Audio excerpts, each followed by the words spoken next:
Hi, welcome to Ikate's Crossing as we continue with He's Just Not That Into You. Right. The he just says things he doesn't mean excuse. Dear Greg, I'm dating this guy who ends conversations saying he'll call me at a certain time, like, I'll call you over the weekend, or I'll give you a call tomorrow. Or if he has to take a call on the other line, he promises I'll call you back in a few minutes, and then he doesn't. He always ends up calling, but almost never when he said he would. Should I read something into this, or should I just know to ignore whatever he says when he's getting off the phone with me? Annie. Dear call waiting. Yes, you should read something into it. In fact, the very something is he's just not that into you. Here's the deal. Most guys will say what they think you want to hear at the end of a date or a phone call rather than nothing at all. Some guys are lying. Some guys really mean it. Here's how you can tell the difference. You know they mean it when they actually do what they say they were going to do. Here's something else to think about. Calling when you say you're going to do is the very first brick in the house you're building of love and trust. If you can't lay this one stupid brick down, you ain't never going to have a house, baby, and it's cold outside. We've become a sloppy bunch of people. We say things we don't mean. We make promises we don't keep. I'll call you. Let's get together. We know we won't. On the human interaction stock exchange, our words have lost almost all their value, and the spiral continues as we now don't even expect people to keep their word. In fact, we might even be embarrassed to point out to the dirty liar that they never did what they said they'd do. So if a guy you're dating doesn't call when he says he's going to, why should that be such a big deal?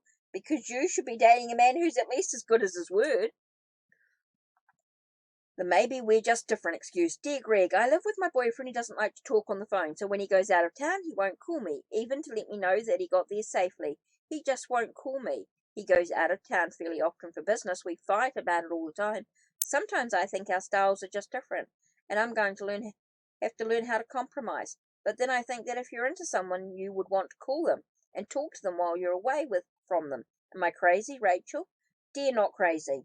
Unless you're dating a spy, this behavior is unwarranted. I travel for a living and find that I call my lady 3 or 4 times a day. However, sometimes because of time differences, we don't connect. But I will, and she will, always leave a message. I have to say, as a guy, I never liked being told to call, which my wife really never does. And that's why I call her as often as I do. We have no rules about calling, but we like and love each other to the degree that we want to talk daily, if not hourly. Listen, I do think space in a relationship is good. Missing someone is a sign of a healthy relationship. Not respecting your need to have some form of connection with him while he's away is not, regardless of his dislike for talking on the phone. He should respect and care for you enough to call you, if only because he knows it'll make you happy. Yes, it seems like it's just a machine that transmits voice waves over wires and comes in different styles, like cordless, cellular, handheld, and rotary. But the truth is, the phone has officially reached a new high in relationship symbolism. Is a phone call just a phone call? Or is it really the almighty representation of how much he really cares about you? Probably somewhere in the middle. And a good man will know that and use this handy telecommunication device accordingly. Emails need not apply. Okay, that's it for today. Don't forget to check the links down below. Check the links on my channel. Like, subscribe, and ring the bell so you know when the next video will be uploaded. Take care and blessed day.